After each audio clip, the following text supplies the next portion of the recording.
Thank you for listening to the Allender Center podcast. I'm Dr. Dan Allender. And I'm Rachel Clinton Chen. We're fiercely committed to providing hope and healing to a fragmented world. And restoration for the heart. Thank you for joining us. Let's get this conversation started.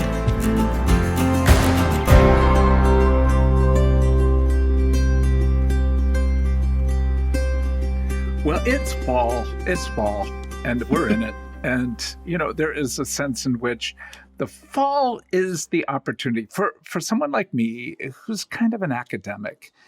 The new year doesn't begin January 1st. It's September. Rosh Hashanah, often around the 14th of September, the Jewish New Year.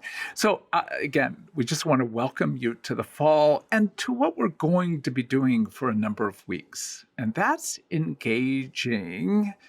Well, I'm going to introduce my co-host first and then tell you a little bit about Linda Royster. Welcome again to the podcast. Linda is a therapist in the lovely state of North Carolina. And she is also a significant leader at the Allender Center. Hi, Linda. Hi. It's a privilege and so much joy in joining you for the conversation today. My new title is Strategic Alliances Manager. But I'm also still lead teacher, have kind of stepped back from facilitation this year. So very excited about building relationships and alliances over the course of the next year. Yeah. So thank you for returning me to the title. But the bottom line is you are both a brilliant therapist and a brilliant teacher, but also a woman who loves to make connections between worlds, between people, and between communities. And that's, in some sense, what we're going to begin today. So to orient us, what I ask you to consider with me is how utterly important it is, especially for a white audience, to be open and listen well to communities that I use the word marginal communities, often minority communities, often significantly exploited communities. And I remember in at least our initial conversation, I'm sad that nobody can see your lovely face, but let's just say that the look on your face when I said that over Zoom was one where I went, oh, this is going to be an interesting conversation. So what's the look on your face now?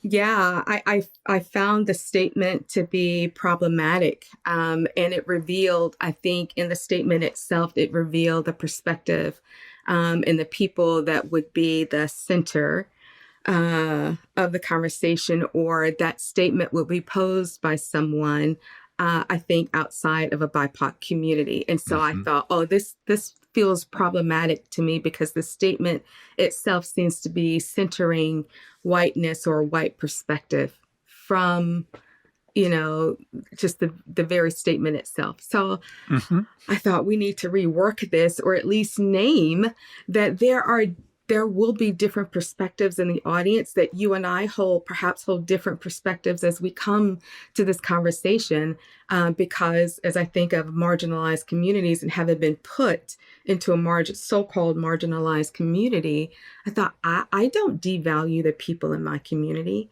I value the voices in my community. So to say why it's important to listen to the marginalized, for me, it was kind of felt obvious, like their voices are valuable and critical to the development, not only of my development, but the development of communities at large. So, of course, it's important to listen. Of course, it's important to listen. And I had then and still have two defensive responses. One is, well, of course, I think it's important.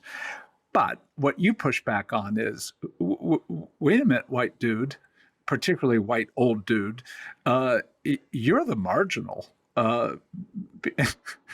Say more.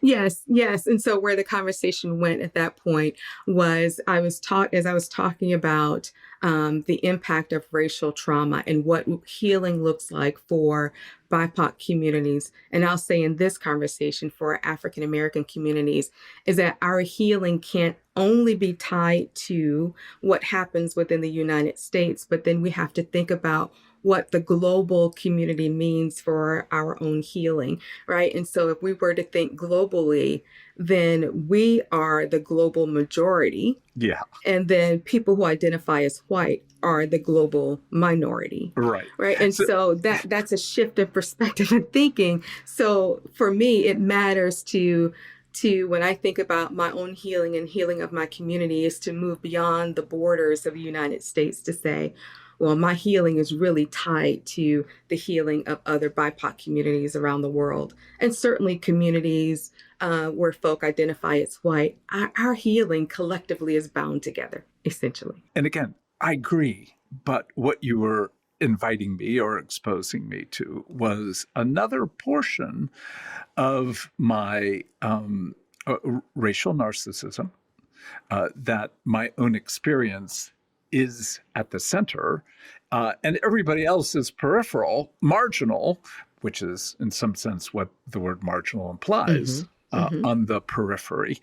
And then further exposing my geographic, regional narcissism. I mean, it happens all the time, especially you're on the East Coast, I'm on the West Coast. And, you know, when I say it's 9 o'clock, we're going to start, it's not, no, it's not. It's 12 o'clock your time. But nonetheless, that temporal, regional, geographic, and racial, you know, we think of ourselves at the center. And when we're decentered, there is some degree of disruption. So I just want to begin by saying that already, prior to actually doing this podcast, it's been a lovely but not easy disruptive process. And again, one of the things we've talked about is how a white older man who I represent and am, I can get it and I don't get it. I get it, I get it, I don't get it, don't get it. And that is so just so very difficult. But nonetheless, as we step into this, I just want to hear how you approach this conversation. Yeah, just to add that from my perspective, it's been a difficult road to get to this moment where we're actually doing this recording and all of the disruptions that have happened. But my own personal disruption in that this conversation is taking me back to the moments that I have felt marginalized, my voice has felt marginalized or silenced. And so it's bringing up a lot of story for me, story that I've wanted to kind of pack away and get past, but it's bringing it to the forefront. And where I've experienced it most is an African American woman who's a little bit younger than you, right? And so have you've been a professor, you've been a mentor of a sort. And so I'm remembering the context that we've been in together where in academic environments, I felt my voice has felt marginalized at times. And the other side of that, which we may get to, is this odd experience of my voice having been there's been a hyper focus on my voice, while at the same time being silenced or marginalized. And that is a terribly disruptive and disorienting experience. Another word for that is crazy making. To be hyper focused, like teach us, tell me, what am I missing? How can I be not just non-racist but anti-racist? And then when you speak, as you have many times, and as I said at the beginning, where there's something, and I'll speak I rather than we, but something I get, but doesn't seem to translate into a deeper shift of perspective, or not just perspective, idea but a perspective in terms of way of engaging and relating. So we're in not just material where there has been harm, where I've done harm, where there has been heartache, but also, at least to underscore, where you have known historically in other settings some of the same war. So if I could put it this way, you know there's a huge risk in what you're engaging. Yeah. And I feel it. I feel it in my body. I feel it as I have this conversation with you particularly, but also as I hold in mind the audience who might be listening to this podcast. I feel that disruption, the risk in either direction of leaning into this conversation. And that at one level, not just different opinion, but a kind of dismissal, or maybe even worse, a kind of you've been heard and it fades away without really bringing almost any effect whatsoever. You know, if a tree falls in the forest and no one's there, does it have a sound? That silly philosophical question. It's back to, if you speak, will there be any effect? And that, having failed you and many others often, there's no guarantee that I can bring other than, again, our deep appreciation that you continue to engage. Yeah, because this notion of why it's important to listen, it's not only hearing audibly, but it is the sense that you're going to give thoughtful attention to what's being shared, right? That there will be a thoughtful consideration of the words. And it's not only the words, but it's the person and personhood that is being shared. Will there be a thoughtful engagement and consideration of what's said, or will there be a dismissal? And so I think to some degree, we all know what it's like to feel dismissed and to feel like we're not heard. But when we operate and live within systems, within communities where that's an ongoing reality, it starts to feel like an ongoing sustained trauma of what it is to bring ourselves into a space and to be dismissed, or to feel the condescension. Yeah. I just finished an article in a magazine called Wired, where an African-American woman who is a physicist describes what her experience was like going to the University of Chicago. And very few other African-American Black physicists, females. And the sense of, again, nothing at one level new for me reading, because our conversations have opened my eyes, even in the therapeutic realm, what difference it makes when there are very, very few Black peers, Black professors who share not just face, but identity, experience, and perspective. So when I was reading, I kept thinking about you. I just kept thinking about, again, the kind of defiance that is required to, in some sense, not let the overwhelming sense of, this woman described how when she changed hairstyle, like every time there was a change, there were comments being made, which at one level you could view as innocuous, but as she described, none of her other white peers, if they made changes, ever got the same kind of response. And how often people would touch her hair without any freaking regard of her own physical space and priority. So, I mean, just again, those kinds of realities were right back to the question of we've addressed, again, I'm not going to say we could ever do it adequately or enough, but we've addressed something of the reality of spiritual, physical, emotional, sexual harm that comes when people who are perceived to be different, marginalized, are then used, violated, and with no sense again of, oh my God, what is happening here?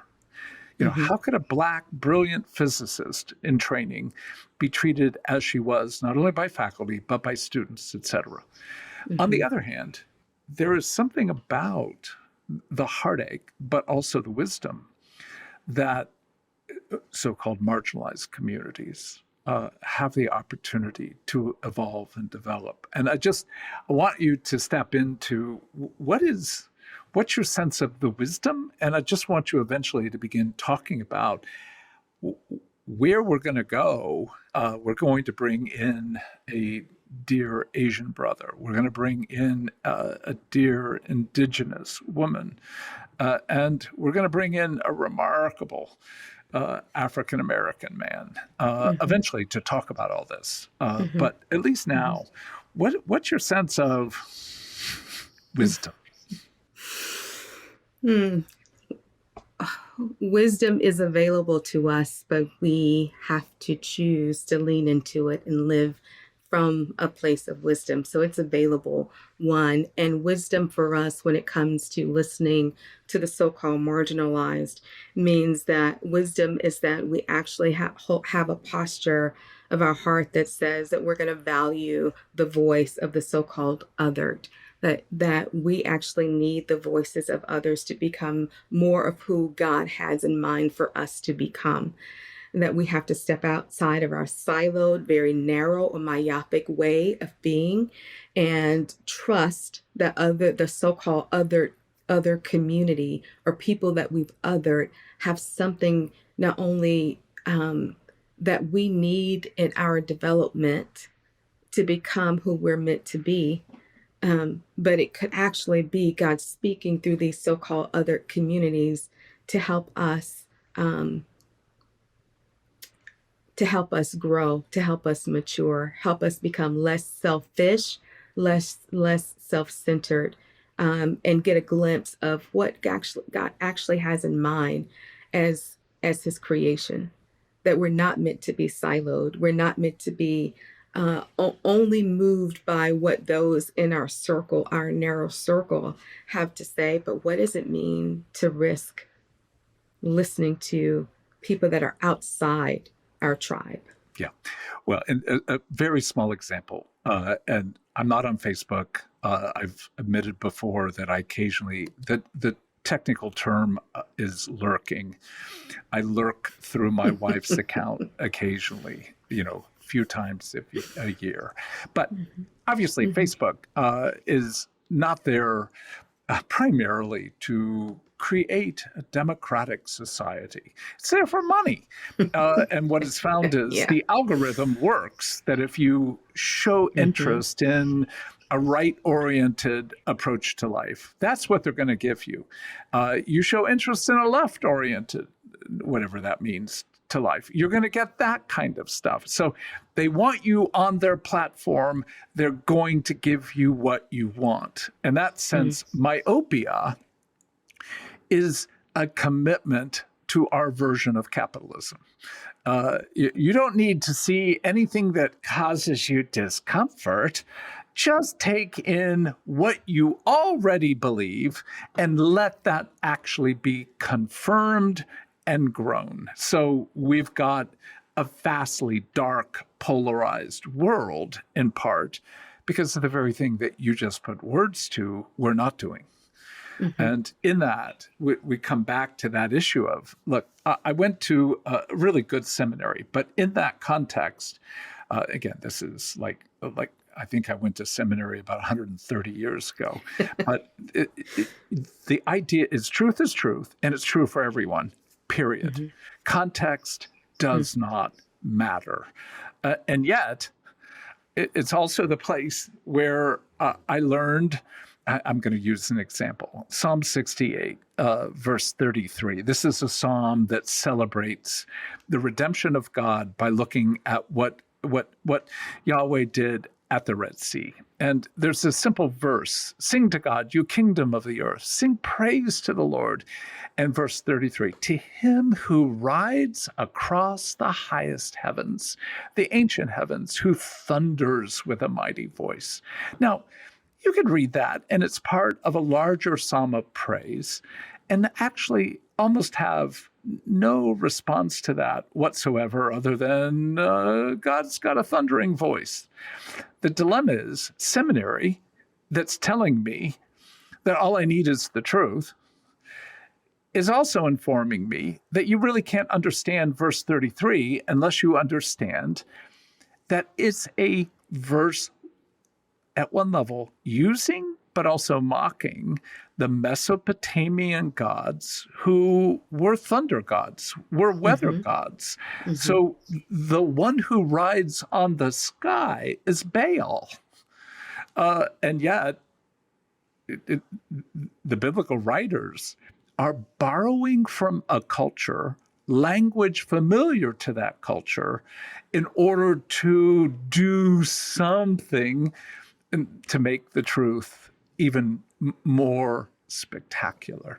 So often, what it feels like is, especially in a white world, we appropriate, we take, we steal cultural images, language, dress, music, dance, but oftentimes without really having a sense of what is it to teach us. So again, I want to bring that back and go, what do you do with all that?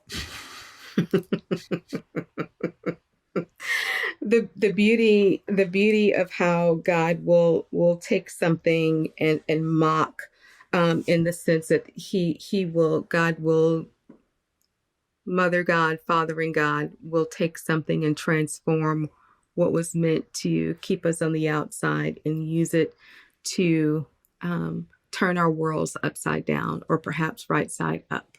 And I where my mind goes with that really is in the kind of, not the New Testament version of that, but a story in John 4 of the woman at the well, the Samaritan woman, where it seems to be that God again takes something and turns it right side up, and goes against what we believe to be norms.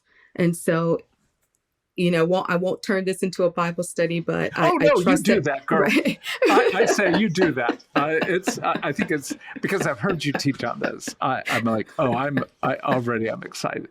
Yeah. Yeah, Teach so us. so it's becoming one of my favorite stories in the New Testament. The Samaritan woman who encounters Jesus at the well, at Jacob's well, and so some of what we notice in this story right off the gate is the breaking of the norms, of what happens in that moment. And so Jesus comes to the well and he sits down at the well.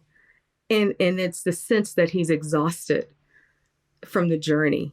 And he gets there at noon, assuming the sun is high in the sky, that the heat of the day is scorching.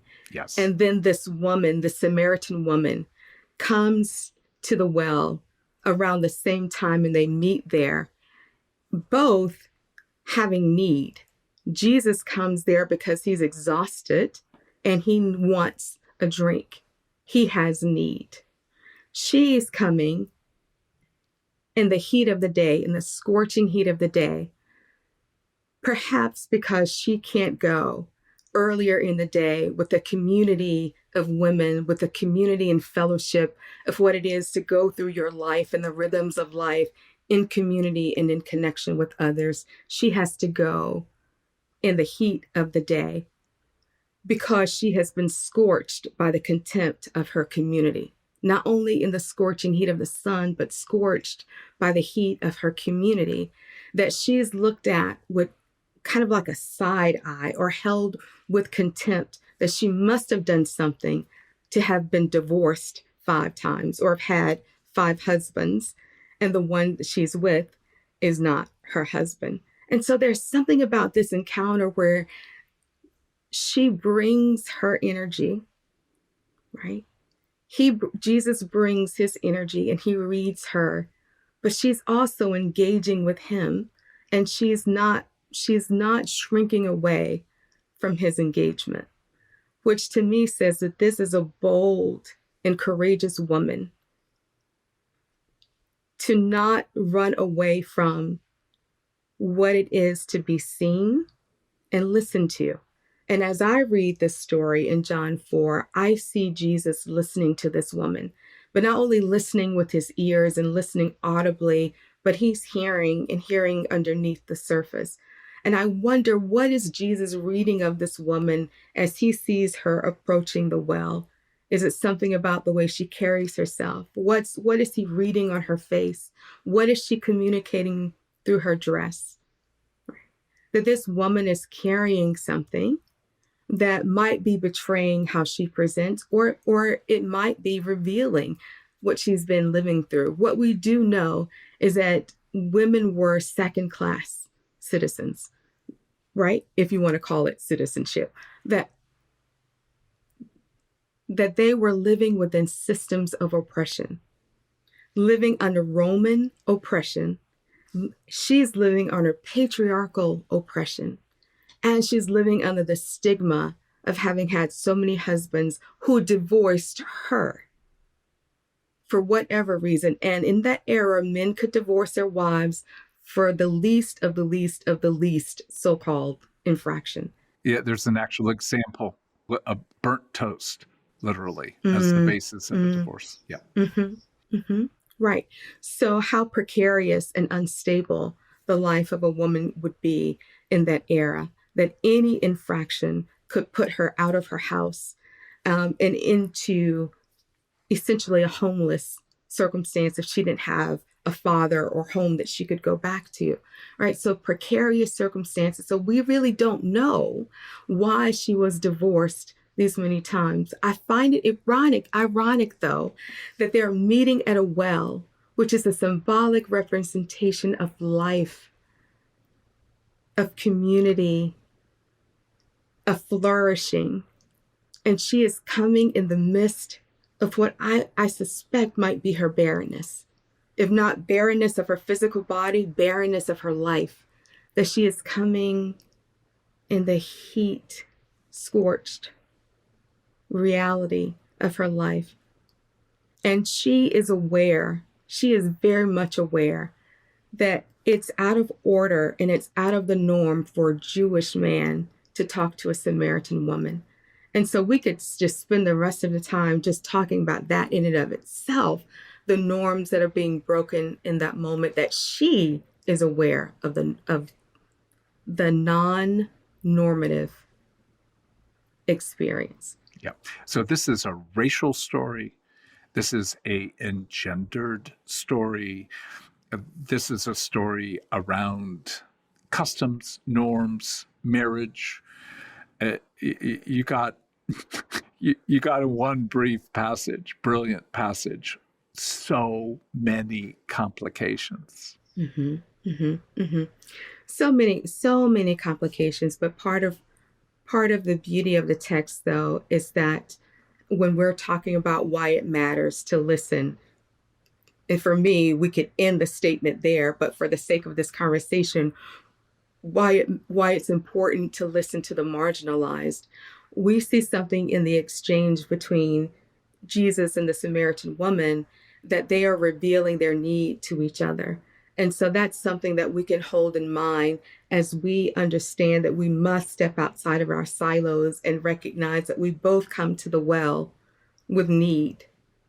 And it's not that, folks who identify as white will go to these so-called BIPOC communities to bring wisdom or knowledge or whatever the case may be. It's like, no, we both come to the well with need. And that I have something, and I'm not speaking generally right now, I'm speaking very particularly about my experience and moving through the Wounded Heart book and going to a recovery week and going to graduate school and becoming a part of the Allender Center, I realized, and I know for sure and beyond a shadow of a doubt in this season, that my presence, which is symbolically represented as my voice, was critical for the development for you, for recovery weeks, for the Seattle School, for the Allender Center, that my presence was necessary in order for all of these entities to become more of who God had in mind, right? And so it wasn't happenstance, but it was critical to the development. And so it is true for all communities. So it's true for Asian American, for the Latina community. So it is true for Indigenous communities. We need each other. We need each other's presence and voice to become more of who we were meant to be. And we will be underdeveloped or perhaps even deformed without the voice of another. Yeah, I was underdeveloped is true, but I think in that sense of underdeveloped from what we were meant to be, ultimately is a sense of some degree of deformation. And again, as you look at this passage, I think one of the things that I heard early on in my young Christian life was the assumption that this was but an immoral woman, and that in some sense she was stigmatized because of her immorality. And the way you've brought and taught this in various of our training contexts was truly, how you hear something and you go, of course, and yet you didn't think it. So how are you saying, of course? At some level, you knew there was something else. I think that's one of the intriguing things about learning. More often than not, what we really learn that matters most, we had some intuitive sense of even before. Yet, we weren't able, at least in my case, I wasn't able to teach it the way you were inviting us. So if I can take you back to that, how does your world, your perspective, how did it bring you to see this passage in a different light than merely she's an immoral woman? Yeah. It's the particularity of being an African American woman.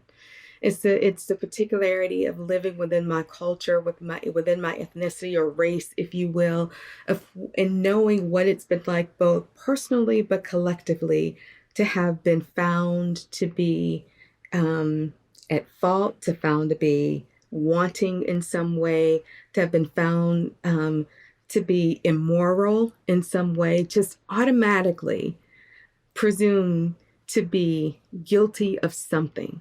And whatever predicament we find ourselves in, that we as people of color, Black people, Black woman, you've done something to put yourself in that predicament.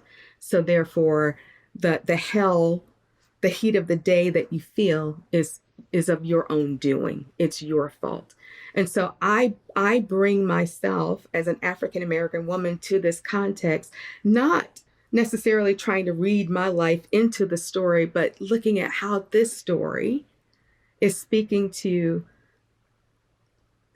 my life and where I might see the parallels that would open my capacity to understand and to see that there is something operating underneath the surface, because I know what it is as an African American woman to live in this dual reality where one thing is happening on one level, but then I'm living a very different reality on another level. And so I just thought that allowed me to have an openness or just a suspicion about this text, that what I've heard in the preaching all these years isn't the whole truth. Like there is a deeper truth that's being played out. And even in one moment of that just kind of dawned on me recently is in that moment where Jesus tells her, asks about her husband, and she names that she's had 5 and that the one she's living with is not her own. I think some people have read that as Jesus kind of indicting her in that moment that you're living with someone that's not your husband. But now how I read the text is it's an indictment of the man that she's now living with, that he's not had the courage to husband her. Okay. Now we're into gender. We're into race. We're into, it is a man's cowardice to, indeed, in that patriarchal culture, she didn't have the option to essentially survive without some degree of patriarchal authority. So, as it is in many, many, many cultures, a woman without a man has literally nothing she can do but to be a prostituted woman. So in this sense, what we're addressing is not merely so-called immorality, but actually exposing cultural structures.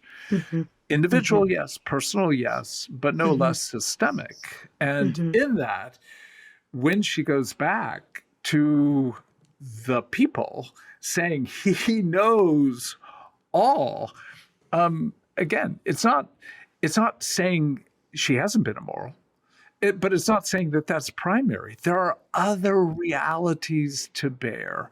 So the personal always is set within structures, or another word for that, systems.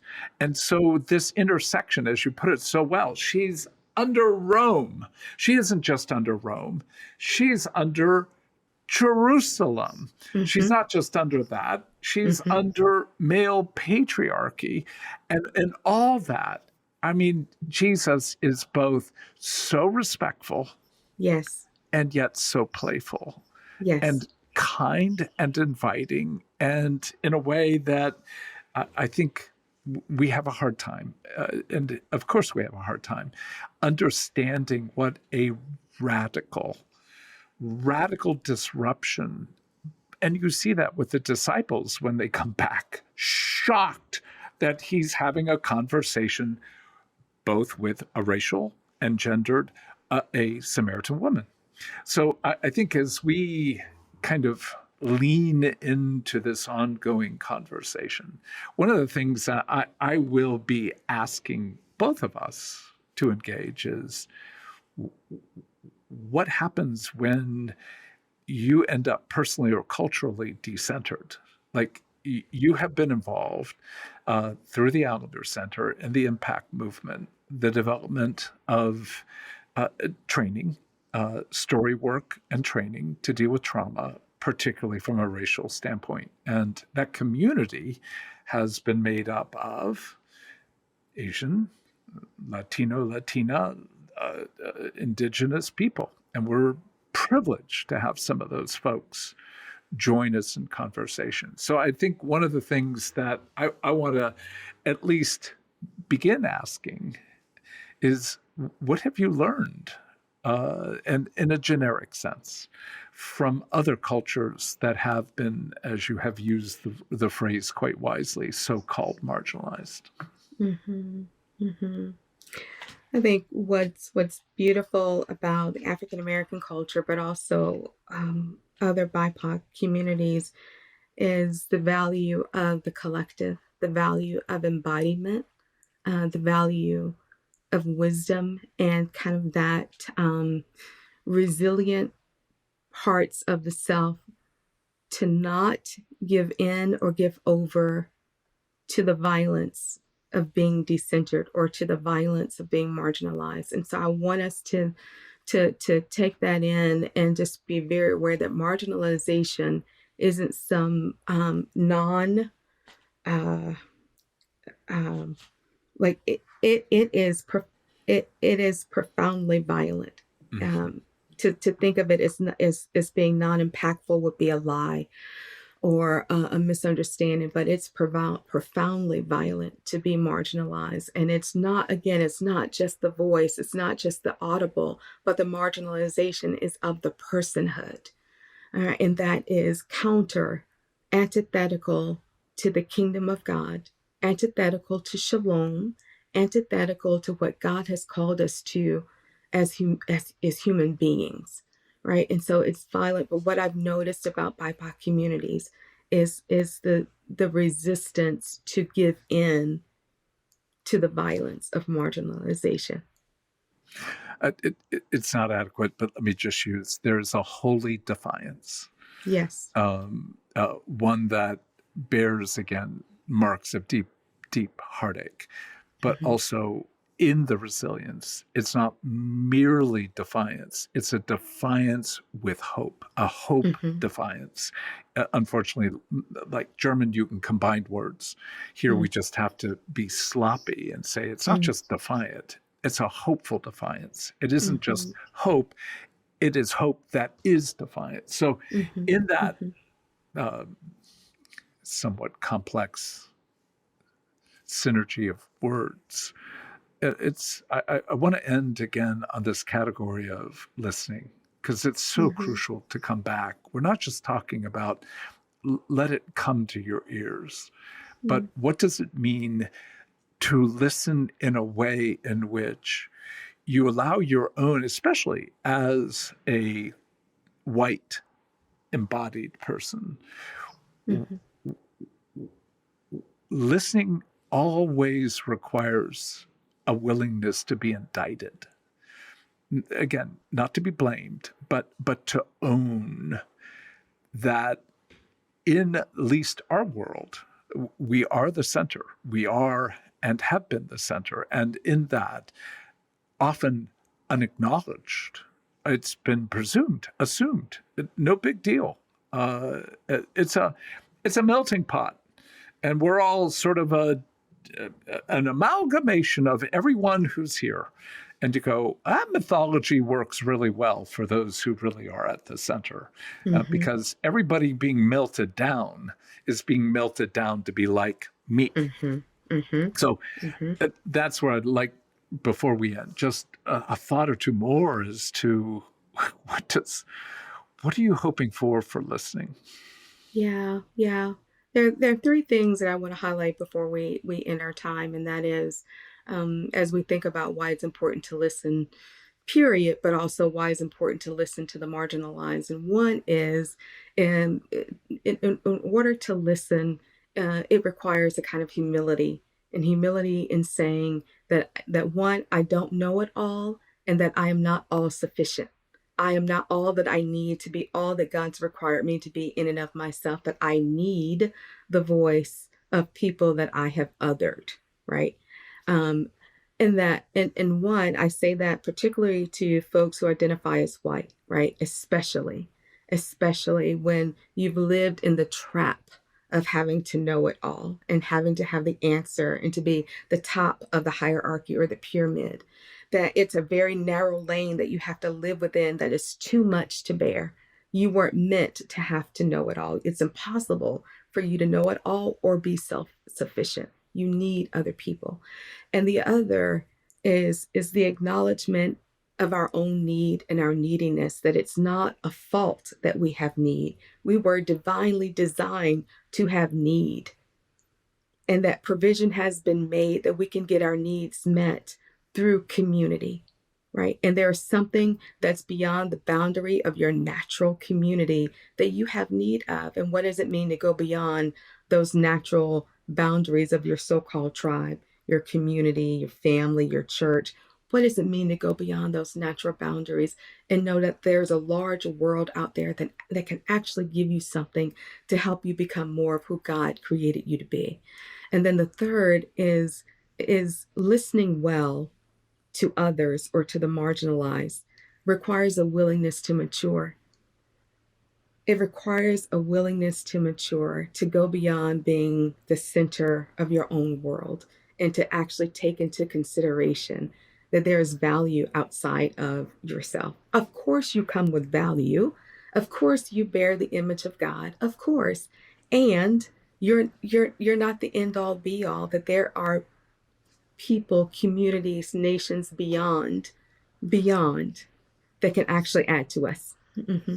I say we got a lot to do, a lot to think about over these conversations. Uh, I'm I'm both aware of a kind of oh my, and oh my, both.